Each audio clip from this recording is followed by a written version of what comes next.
Good morning. It's Thursday, May 13th, I believe. It's about 6:20 in the morning. The sun's coming over the trees, and I am at Amicalola Falls in the visitor center, which isn't open. But I'm going to start my hike today. And this is a site all hikers look for. Here's the archway.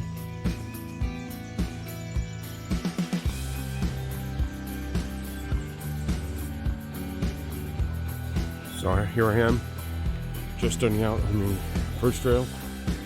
It says 8.5. Well, it's about probably 6:25 now. I've started my hike. Temperatures are cold. It's probably around 48 to 50 degrees. And starting pretty much as early as possible so I give myself the most time to complete the trail. I'm not 100% still. Not sure about the leg and the knee right now, but more concerning to me is the fact that I've been sick the last couple of days and haven't been feeling 100%. But due to the fact that I'm only up here for a couple of days and I've already passed several days being sick, this is the only chance I'm going to have to complete this hike before I leave. So I'm kind of pushing myself to do this today. I don't know if it's a smart move or not. It's probably not, but we'll have hopefully a good time getting up there today and getting back down.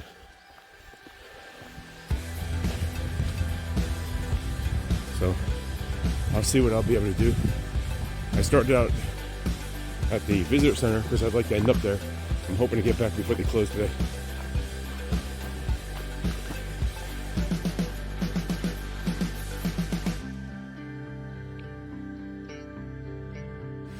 Okay, well, as you can see, the trail is closed up ahead. So what I'm going to do is I'm going to go back to my car and drive it up the top of the falls, and I'll start from there.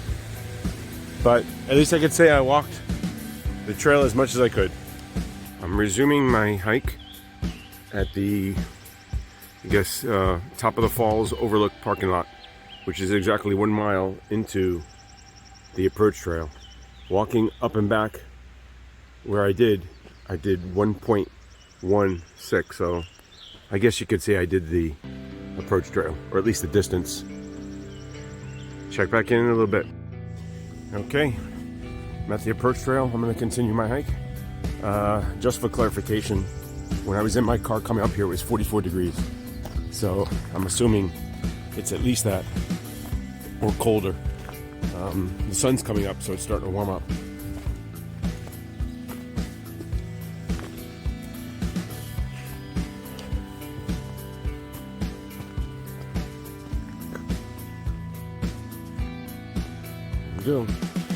I've seen one or two other hikers so far, just getting out of their cars or camping, but I haven't actually seen anyone else hiking yet. As much as I dread the pain that will be coming with inactivity and not exercising enough, and probably carrying a little bit too much weight around the belly, that is, not on my backpack. Originally, I had planned on doing this as a possible overnighter, hiking up to Springer, staying overnight, and coming back down. I wasn't sure how I was going to do it, if I'd have the time, but due to the fact that, unfortunately, my available time got cut short due to my illness, I'm forcing myself to do basically an up and back today, or an in and out. So I figure I can get this done in somewhere between 9 hours or so. I'm optimistic. What? 6 hours one way. I think we'll try to beat that.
It's now 7:20 in the morning. I've gone about 1.9 miles. I'm gonna wait a little longer and have my breakfast. It's a little colder than I thought it would be. I'm already starting to sweat. I'll probably end up taking this jacket off soon. You can see, if I pan over here, the sun's starting to come up over the other mountain, so it's gonna be warming up a little bit. I'll probably take this jacket off in another 10-15 minutes. I'm gonna push myself a little longer before I decide to have some food. I planned, but I didn't plan this too well. I didn't bring my hiking poles, so I'm hiking without them. And it's funny how fast you grow accustomed to them. It'd be nice to have them a little bit to stabilize and on the ups and downs to dig in or slow yourself, but I never used to hike with them. So, but it probably would have been a good idea with my knee and my ankle. So this will be a good test. Having trouble, obviously, with the exertion. It's been a while since I really did anything of this physical nature. I've been taking it easy. I've been doing a little walking and everything, but that's mostly flat or very low grade. So nothing like this with the elevation changes. So it's a good workout, no doubt about that. Hardest thing is really keeping my breath. Being sick, having congestion, and everything else didn't help me. But that's it. Just finished 2 miles walking now. And we're climbing up. The good thing about up is there's a down, which is a little easier. And as always, I start doing this and I think, what the heck am I doing out here? You know, I kind of like it. I like pushing myself. But at the same time, I'm like, why am I out here torturing myself?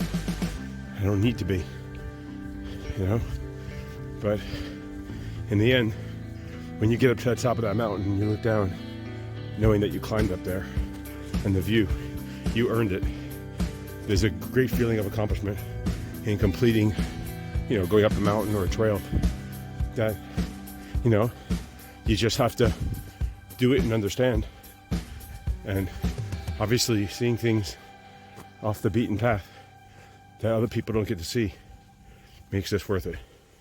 But it's not for everybody, and everybody doesn't have to do this. It'd be nice if more people did, but at the same time, how would the trails look if everybody was out here? So in a way, I'm kind of glad a lot of people don't come out here.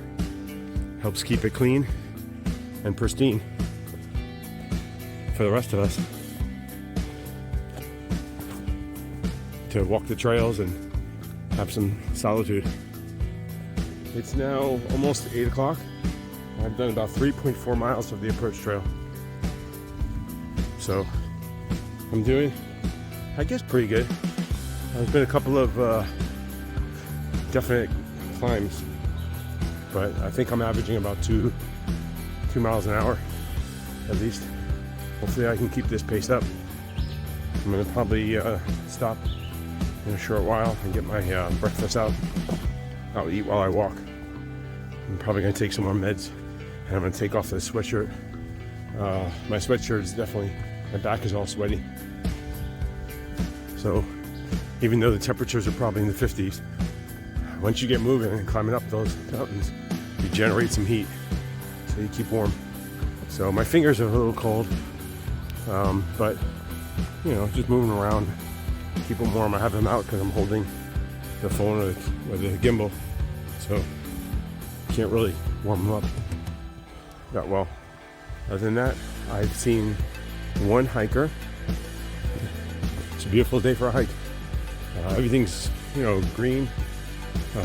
The difference one day makes. It was raining the last day, and over the last 3 or 4 days they've got a lot of rain here, so the trails are fairly, you know, smooth,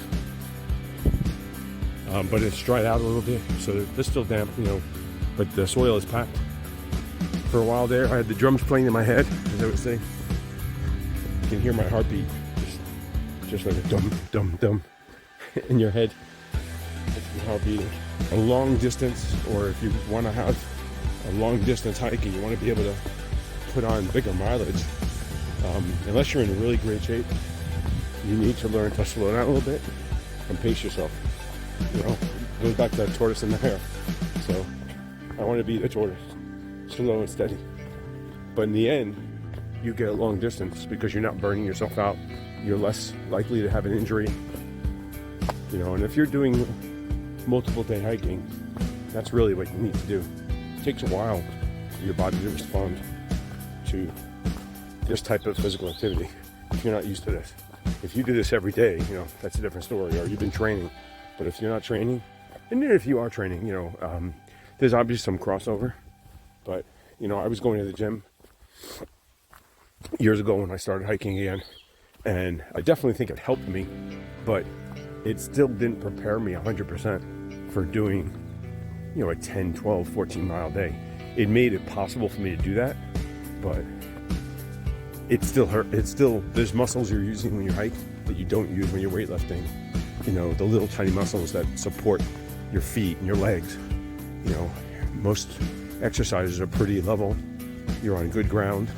You're not moving at the same time. You don't have a weight on your back, you know, or if you do, you're generally lifting that perpendicular to the ground, you know, in a straight line. And when you're hiking, that's definitely not what you're doing. You're moving. There's uneven ground. You have to keep your balance. That weight is moving with you. You have to counteract it sometimes if you get off balance. It's just a lot more mechanics going into it than just pushing a weight up and pushing a weight down. Only way I feel really to prepare for hiking is to hike. And I think a lot of long distance hikers would probably agree.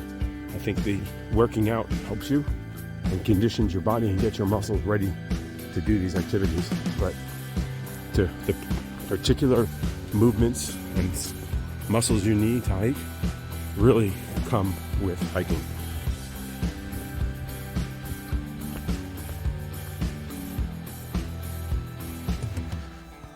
And that was long, way too long. I'll definitely have to edit that out. It's now 8:22, on about 4.3 miles in the trail. I'm climbing up. I believe this is Mount Amicalola. I'm waiting to get to the top. I'm gonna take my jacket off and have some breakfast. And, you know, as I always say, I play these games with myself. Wait till I get to a certain point to eat or drink. And I was coming up the mountain, and I said, I'm gonna wait till I get to the top to have a snack and take off my jacket. And of course, I come around a bend. It's like a false summit. So I think I'm almost there. And then I realize I still got a couple of more 100 feet to go. This has got to be at least a 500-600 foot ascent up from where I was. Yeah, I've been going up for a while. It's a climb. There's no doubt about it, but I'm coming to the end. You can hear me obviously breathing. I'm definitely feeling it. Well, I am now going down. I believe this is Frosty Mountain. I should be coming to a dirt road soon, which means I'm at the 5 mile point. I've done 4.7 miles on the trail. It's 8:40 in the morning. I stopped, I took off my jacket. I had a little trail mix. And I mixed up some electrolyte water. So I'm gonna drink as I walk and eat as I walk. Okay. Here we are at the crossroads. We're 11 foot in and Springer, 3.5 miles to go. And it's just before 9 o'clock. So making good time. So my goal is to make Springer by 11. I think I'll actually beat that. Be really good if I could do it by 10:30 or so. But 11, and then I'll turn around after spending some time taking some pictures, signing the logbook, taking a break, and head back. Feeling good. The left knee is not 100%. It doesn't feel quite right. I don't know if it's real or more psychological, but I'm trying not to pound it as much. I'm trying to take it a little easy. Use my right leg a little bit more.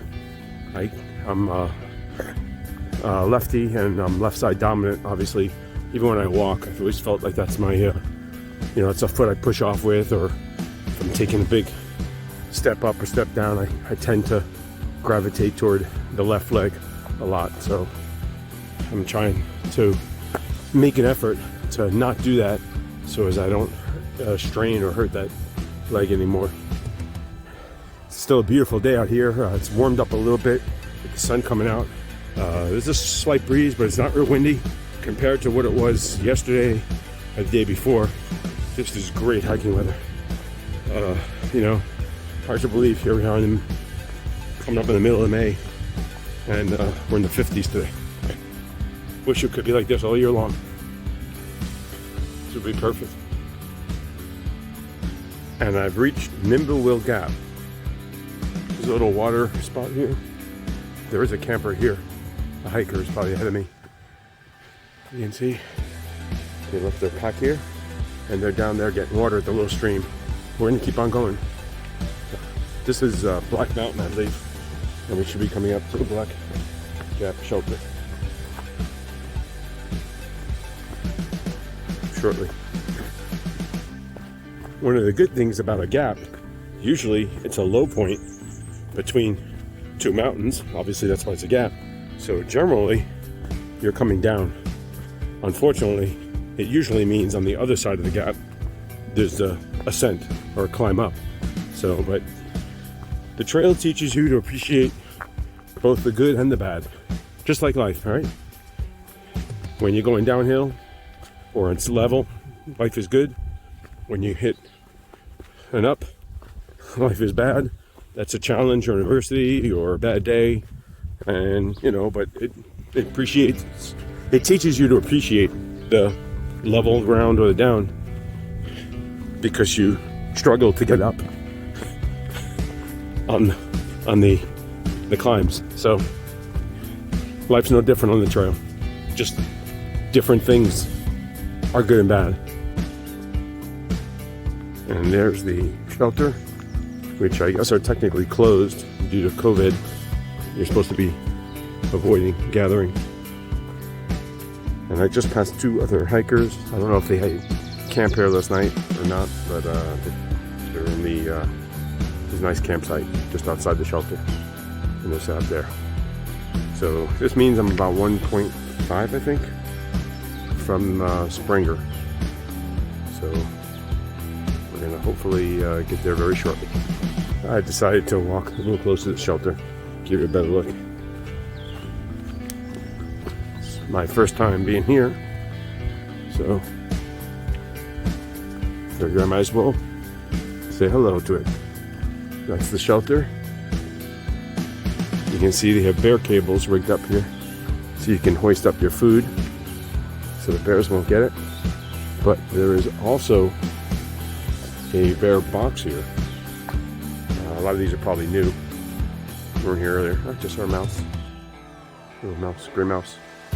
It's running away. Probably hanging around the food bin, because hikers probably drop stuff. Here's a shelter, not much. It's a typical AT shelter. like a lean-to style, open on one side. There is a log here. I'm gonna go sign in, and there's the sign and a path leading to a privy. Shelter keeps their log probably in here. You just have to open up the canister, and the log's in here. And they're telling you not to hang your food bags because the bears have gotten so smart now that they learn they can shake the cables or chew ropes and they'll get food. So, note to any hikers. And I am going to follow the path to the privy because I actually need to use it. I just left a little note, a little description on the sticker in the black mountain shelter log. And here's what a privy looks like. I have hand sanitizer and everything I need, so I'm going to use it. Just finished at the privy. It was really fast in there. Actually, I think I took more time with the logbook than I did putting out a log. It's bathroom viewer. I'm going to make my way back to the trail and head up to Springer Mountain now. You can see the campsite, and there's those two campers. I'm not going to video them any closer, but you can see there's ample room here for a couple of tents, and obviously probably plenty of trees for hammock campers. Okay, I think I'm coming up to the summit of Mount Springer. I've been doing the approach trail for about 4 hours now. I had a little detour around the stairs, and I'm coming up on 8.8 miles, so I know I'm getting close. There you go.